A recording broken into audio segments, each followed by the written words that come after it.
Los judíos somos famosos por debatirlo todo, pero últimamente hay algo en lo que tristemente coincidimos. El antisemitismo va en aumento. Anti-Semitic incidents are at a record high. Hate-filled anti-Semitic flyers appeared yesterday morning. The satanic Jews. El antisemitismo de ultraderecha es fácil de identificar. Conocemos de sobra sus consignas y sus consecuencias mortales. Jews will not replace us.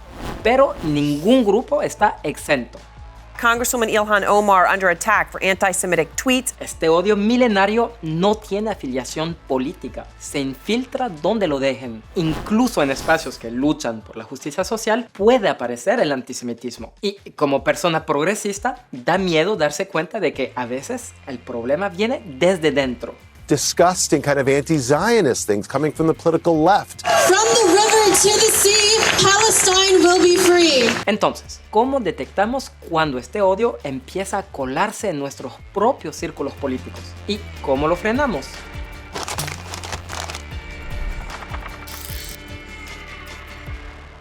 Parece de ciencia ficción, pero yo veo el antisemitismo como un maestro del disfraz. Se adapta a lo que cada cultura necesita. Fíjense en los típicos discursos antisemitas. Por un lado, nos ven como seres impuros, subhumanos, poco más que maleza. Pero al mismo tiempo, aseguran que tenemos un poder casi sobrenatural para controlar desde el clima hasta los medios y los gobiernos del mundo.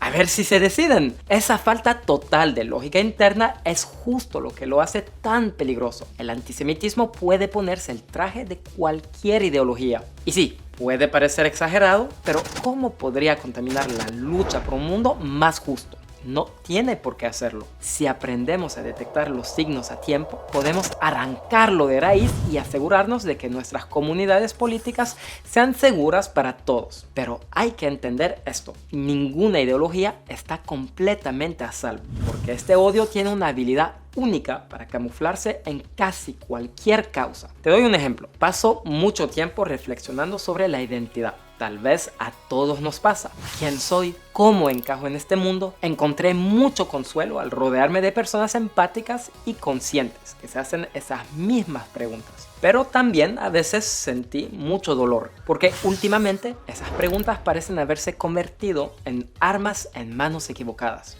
Yo creo con todo el corazón que cada persona tiene derecho a definirse, a reconocer sus luchas y sus privilegios, a ponerle nombre propio a su sufrimiento y a sus logros. Pero no siempre me han dejado hacerlo dentro de mi propio espacio político, y eso duele. Yo sí creo que hay personas con más ventajas que otras. En algunos círculos a esto se le llama privilegio, la idea de que ciertas estructuras sociales benefician a unos grupos mientras excluyen a otros. Te doy un ejemplo. Hasta 1974, las mujeres en Estados Unidos no podían abrir una cuenta bancaria sin el permiso de su esposo. Si no tenías esposo o si él no te daba permiso, pues te pasmaste. Esa estructura beneficiaba a los hombres y dejaba fuera a la mitad de la población. Eso es un privilegio. Para mí es un concepto útil porque nos ayuda a detectar qué cosas podemos cambiar para construir un mundo más justo.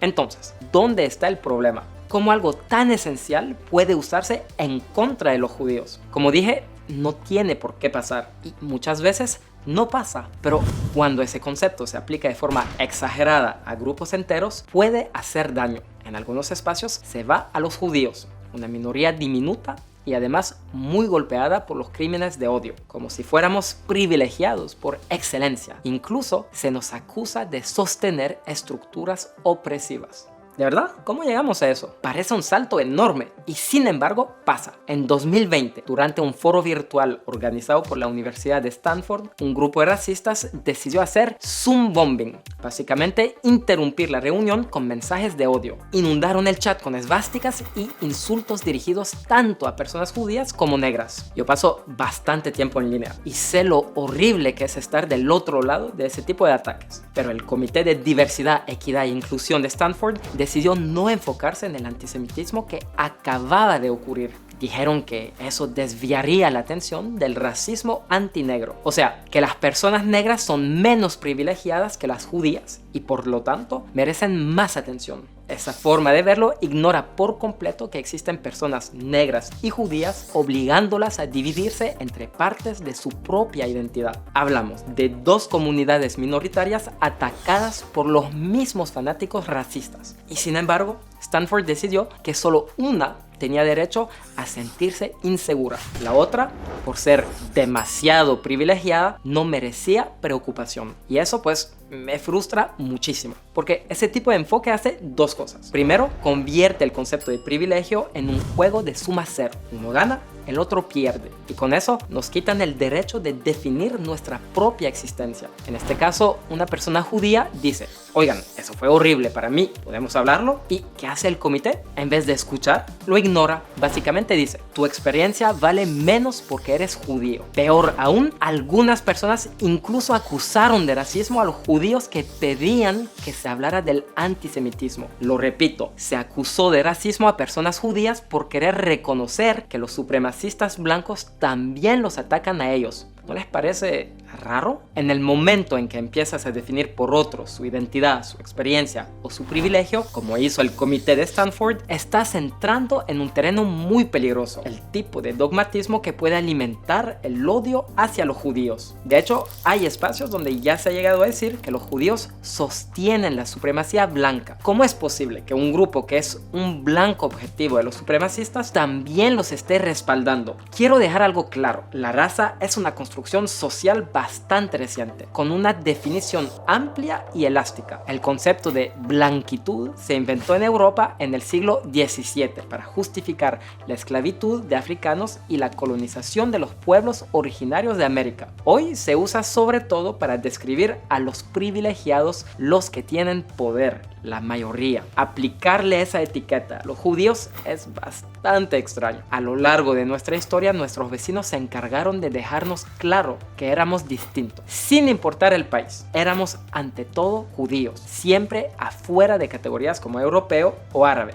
Incluso en países relativamente tolerantes como Estados Unidos, la aceptación tardó en llegar. Hasta bien entrada la década de 1940, sí, los años 40, las encuestas mostraban que los estadounidenses consideraban a los judíos como la amenaza racial o religiosa más grande para su bienestar. Quiero repetir esto porque es alucinante. Mientras Estados Unidos luchaba en plena guerra mundial, mientras millones de judíos eran asesinados en los campos de concentración, había gente en América que pensaba que nosotros éramos la verdadera amenaza. Y en respuesta, muchos judíos intentaron por todos los medios asimilarse. Echaron la kipa, cambiaron sus apellidos y trataron de parecerse lo más posible a los blancos. Pero blanco es un término resbaloso, cuya definición cambia según quién lo use. Al final, muchas veces es simplemente una forma abreviada de decir privilegiado. En algunos espacios incluso se lo vincula directamente con la supremacía blanca. Y a mí pues me sigue pareciendo una locura que ahora se le esté aplicando ese término a los judíos. Como persona judía que ha recibido su buena dosis de odio online por parte de supremacistas blancos, que ahora me digan que yo sostengo la supremacía blanca, pues duele. No podemos simplemente existir sin tener que justificar nuestra existencia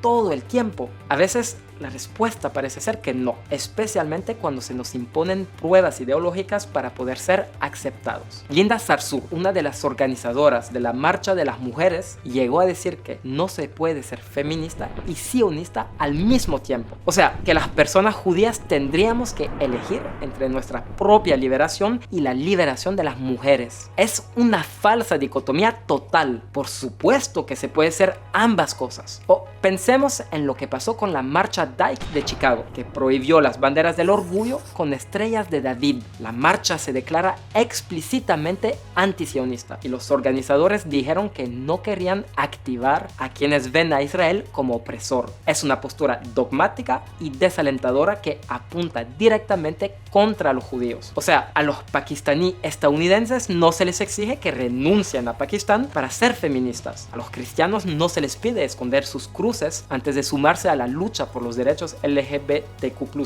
Solo a los judíos se les exige elegir: cree en tu propia liberación o cree en la nuestra, pero no puedes ser tú mismo y hacer ambas cosas. ¿Y cómo podemos decir que buscamos justicia e igualdad igualdad si estamos creando pruebas de pureza ideológica para excluir a personas judías con las que no estamos de acuerdo? ¿No debería la justicia social ser más amplia que eso? Around the world we saw attacks against Jews. Where are my social justice warrior friends? ¿No podríamos trabajar juntos por objetivos comunes sin exigirle a todo el mundo que piense exactamente igual? Yo quiero construir un mundo donde podamos caminar codo a codo, incluso si no coincidimos en todo. Y creo que el modelo de cómo hacer eso está en la tradición judía. Ese viejo dicho de 2 judíos, 3 opiniones es cierto. Uno de nuestros textos más importantes, el Talmud, es literalmente un registro de siglos de debate. Nuestra tradición no le teme a las ideas distintas ni a cuestionar lo que se da por hecho, y nosotros tampoco deberíamos temerle. No tenemos que aceptar que otros definan quiénes somos. No tenemos que tragarnos sin más lo que otros digan que es o no es antisemitismo. Tenemos todo el derecho de cuestionar esas narrativas simplistas sobre cómo funciona el privilegio o quién está lo suficientemente puro ideológicamente para ser bienvenido en los espacios progresistas. También podemos y debemos señalar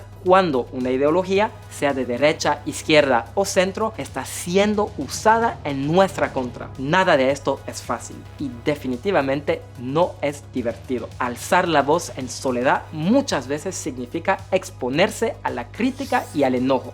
If I said that I would not debate with a Pakistani, I would rightly be called a racist. My question for you is, are you a racist? Pero permitir que otros definan quiénes somos o qué deberíamos pensar o sentir, ese no es un precio que tengamos que pagar por querer pertenecer a nuestras propias comunidades políticas. Porque definir tu identidad no es un privilegio, es un derecho y es hora de que lo reclamemos.